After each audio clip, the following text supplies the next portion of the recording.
Good evening. This is CTV News for Friday, May 4th. I'm Denise Douglas. And I'm Sonia Srivastava. Thank you for being here this evening. Well, topping our news tonight, it was quite a bloody scene at a Starbucks in New Carrollton after an officer and a man were stabbed. Chief Hank Stawinski says the inside of the coffee shop showed signs of the struggle between the two. It all started when a New Carrollton police officer went to grab a cup of coffee. A manager alerted him that a man who was there was involved in a confrontation with someone else the day before. That man also had a knife at that time. The officer attempted to approach the person, but he wouldn't respond, so he tried to tase him, but that failed. Stawinski explains things escalated and the two ended up in a scuffle on the floor. Again, the officer deploys a taser, but it does not take effect. At that point, the confrontation closes and the two individuals go to the ground.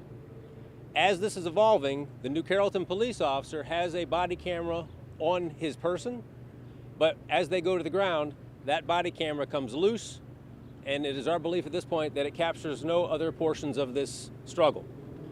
While the two are on the ground, a knife is produced. During the attempt to bring that person under control, the officer is using force, but as this is evolving, both the officer and the subject are wounded by that knife, and those wounds are serious. As I provide you this information, I am told that the officer is in surgery at a local hospital. That officer is stable and is expected to survive his wounds. I'm also told that the subject was transported to a nearby hospital. That subject is in surgery and is also expected to survive. Police say it is not clear who had the knife. The investigation into the incident continues. Well, it's a controversial issue that has strong opinions on both sides. For almost 2 years, Tabitha, a homeless woman, has been living near the Greenbelt Library. Many feel she's a nuisance, while others say leave her alone. Now, 2 residents have started 2 separate petitions in hopes of solving the problem. Her name is Tabitha, and for the last 2 years, this has been her home. Benches in front of City Hall and the Greenbelt Library. Even if she's not there, her belongings, a sleeping bag, some clothes, are all left out in the open. She's very smart. She's very polite. Every time I talk to her, she says, thank you. I think that she should have to be moved.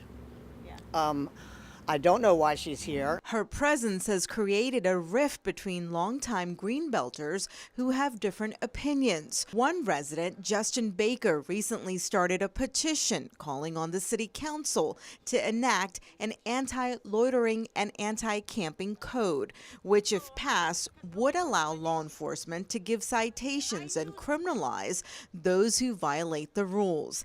In the petition, Baker says residents have witnessed things like full-body bathing at public restrooms, long-term makeshift camps, public urination, and more.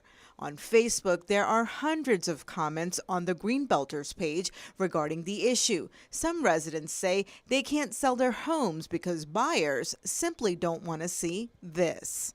The people that live in all the apartments over there have to look at the window and look at that every day, and that's not acceptable. Sharon Weidenfeld grew up in Greenbelt. Her dad used to be the mayor. She felt Baker's petition was too inhumane, so she created a second petition which focuses on outreach.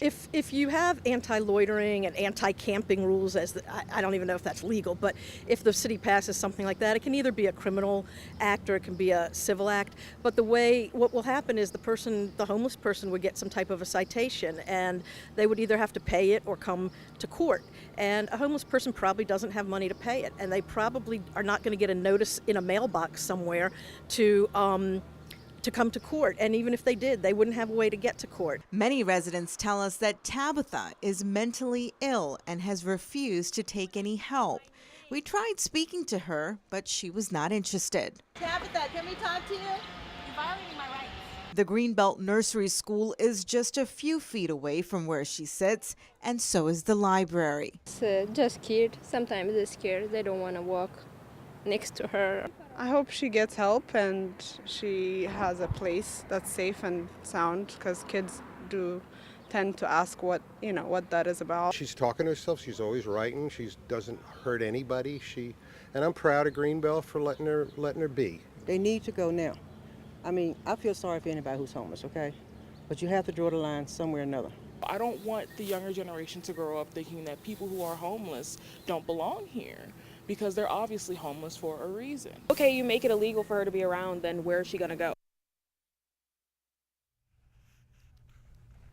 Now, many of the residents I spoke with did share a common thought, which was to get Tabitha and others like her some help.